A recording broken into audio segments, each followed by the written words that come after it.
Welcome friends, welcome back to the kitchen, welcome back to Sunday Morning, the Old Cookbook Show. Today we're going to do a recipe out of this cookbook called The Scots Kitchen with Old Time Recipes. This was published in Scotland in 1929. It is an extended research paper of sorts. The author states in the preface that they are trying to preserve old Scottish recipes that are in danger of disappearing. And are in danger of disappearing because the world in 1929 is changing. It's becoming a global community. New ingredients are being brought in, old ingredients are sort of disappearing, and these are recipes that they think really need to be preserved. Which in a way I think is kind of interesting. I've got other cookbooks from other regions that have the same stated purpose. I've got ones from Louisiana that are Cajun, ones from Louisiana that are Creole. And those are from sort of pre-World War I, where they think that the whole world is changing and nothing's going to be the same anymore. I mean, they're correct. But at the same time, you look at this cookbook and there are recipes in here that use ingredients that weren't in Scotland, say, pre-1700, or weren't in Scotland pre-1600. So those recipes in of themselves have been changed through migration or exploration and ingredients being brought back to Scotland. So it's sort of fighting to keep food exactly the same, but in some ways the food that it's fighting to keep the same has already been changed many times over the years through an exchange of ideas that's ongoing forever. Enough about that. So what we're going to make is something called bruni. And we're going to start out with oatmeal, and I'm using Scottish steel-cut oatmeal, not the large flake or the rolled oatmeal that is most common here in Canada, or the United States as well, probably. To that, I'm going to add flour, and I'm going to add butter. And I'm going to put the mixer on and bring those together. Now the recipe says to rub the butter into the flour and the oatmeal with your fingers. Without a doubt, the best way to do it, to get in there with your fingers and rub it together. I'm really busy today. I don't have time to get in and always be washing my hands. And I can hear my Scottish grandmother in a really thick accent yelling at me that she wouldn't need a machine like this. Her hands are good. Now, I've said this before, a well-written recipe, the ingredient list has the ingredients listed in the order that you're going to use them in the recipe. And then they're mentioned again in the method. This recipe reads, without measurements, of course, without measurements, oatmeal, flour, brown sugar, butter. So I've already got the flour, the oatmeal, and the butter in the mixer, because that's what it tells me to do in the written recipe. And the written recipe, the method, gives the amounts. But there's no mention in the written recipe of the brown sugar and how much brown sugar to use or when to put it in. Now, I'm assuming from the ingredient list that I'm supposed to put the brown sugar in at the beginning when I start this whole process. So I'm going to put it in. I had to guess at the amount of brown sugar to put in. I looked at a bunch of other recipes that are sort of the same thing and looked at amounts and came up with an amount that sort of makes sense. So I'll put that in the written recipe down below in the description box. So in goes the brown sugar. At this point, I'm going to put in the baking soda and the ground ginger. Now, the recipe at this point calls for treacle, an egg, and buttermilk. And it doesn't give an amount of buttermilk that you need, just enough. And it asks for treacle. Now, if you live somewhere that, treacle isn't a staple on the grocery store shelves, say Canada and the United States, and you have to order treacle either from Amazon or go to, the old British shoppy in town in order to get some, don't worry about it. Just use molasses. And it asks for the treacle to be heated. That's why there's this little bit of foam on top.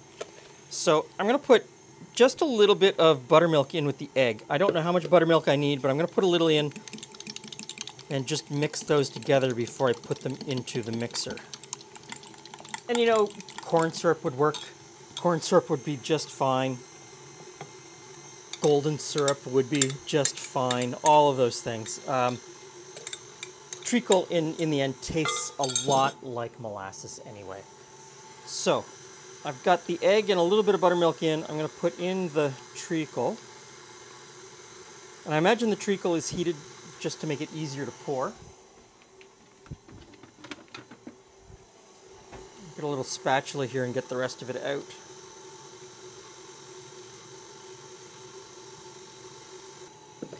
And I'm supposed to add enough buttermilk to make it, what does it say, soft enough to drop from a spoon. Now, one of the things that makes this cookbook a great resource is that it's essentially a research paper. It draws recipes from a lot of older Scottish cookbooks. It draws recipes from a lot of cookbooks that I own from the 1700s, Scottish cookbooks from the 1700s. It also draws recipes from manuscripts from even earlier times. And manuscripts are, you know, incredible because they're handwritten recipes that someone actually made in their kitchen. They are a record of what a family ate written out. And the book is filled with footnotes and reading lists. And if they make a statement, there's a footnote that leads you to another book that you can read about, you know, where they got that research information from. So one of the things I've learned is that, you know, the buttermilk that I'm using here, the buttermilk that is sold in Canada and the United States at the grocery store, which is not actually anything to do with the manufacture of butter other than it's called buttermilk. This is just in the United States and Canada. If it's labeled buttermilk, it is more than likely, 95% of the time, more than likely, there's always an exception, an asterisk, so on and so on. It's a fermented milk product. They take 1% milk, they inoculate it with a bacteria, and they ferment it. And that's what you end up with. Something that's a little bit thicker, something that's tangy, something that's high in acidity.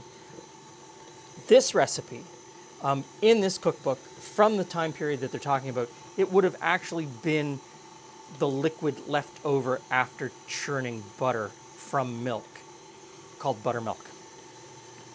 So already we're working from something that's slightly different, but you do the best you can. Now, it says to turn into a buttered tin, and my understanding is that they're actually asking for a loaf pan. So there we go, loaf pan, and I think I got the consistency right on the batter, so in it goes. The recipe says to bake this in a medium oven for an hour to an hour and a half, which is a fairly large span of time, or a fairly big difference in time. So they were allowing for a fairly wide range of what medium temperature meant. I've chosen 350. I'm actually thinking that I'm going to turn it down to 325. This strikes me as being something that you don't want to bake too quickly. You really want to give the oats a chance to soak up some liquid as they're cooking, because if you bake it too quickly, they're not going to soften enough, I wouldn't think. Yeah, I'm going to turn it down to 325.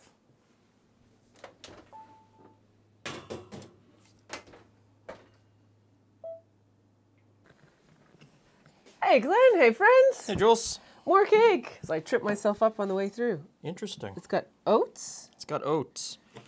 Okay. The oats seem to, is that, I mean, so the oats look like they're on the bottom.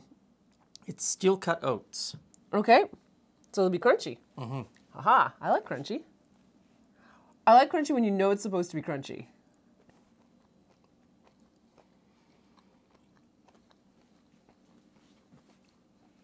It's crunchy. It is crunchy. So I had been worried that if I baked it too fast, the oats wouldn't soak up, because steel cut oats take longer to cook. They take longer to soak up liquid. And they haven't soaked up much at all. They are still too crunchy. Which, then makes me think, were steel cut oats, I mean, in this time period in Scotland, steel-cut oats were oatmeal. Is that what it's supposed to be? That's what I'm saying. If you know it's supposed to be crunchy, then it's crunchy. You know what I mean? It's like when you have crunchy cookies and they're crunchy. I like the flavor. I actually think it's interesting that they're crunchy. If you threw some nuts in there as well, it would kind of give you different levels of crunchy. Because it's not like you're eating the raw oats that are almost impossible to chew. No. They are quite snappy crunchy. Yeah, the ginger's really nice. I think slathered with a little bit of toasted and then slathered with butter for breakfast. A little honey. Yeah. It's perhaps is meant to be more hearty than... Yeah, definitely. I say that as I somehow needed to, you know, touch my belly like hearty things filled your belly. I mean, it's called Orkney Oatmeal Gingerbread. And then down here in the... So many notes in this cookbook. You love it. Is that the personal note or? Yes, so brown sugar's in the ingredient list, Okay. but there's no amounts in the ingredient list. No. But brown sugar does not appear in the method where they give the amounts and tell you when to put it in. So you just So I had to add it when you think you add it? So I had to figure it out. I had to figure out how much brown sugar. I think I nailed it. I think it's got the appropriate sweetness. But it's also called a thick bannock from Orkney and Shetland. Okay. I'm not going to Shetland, man. There's too many murders in Shetland.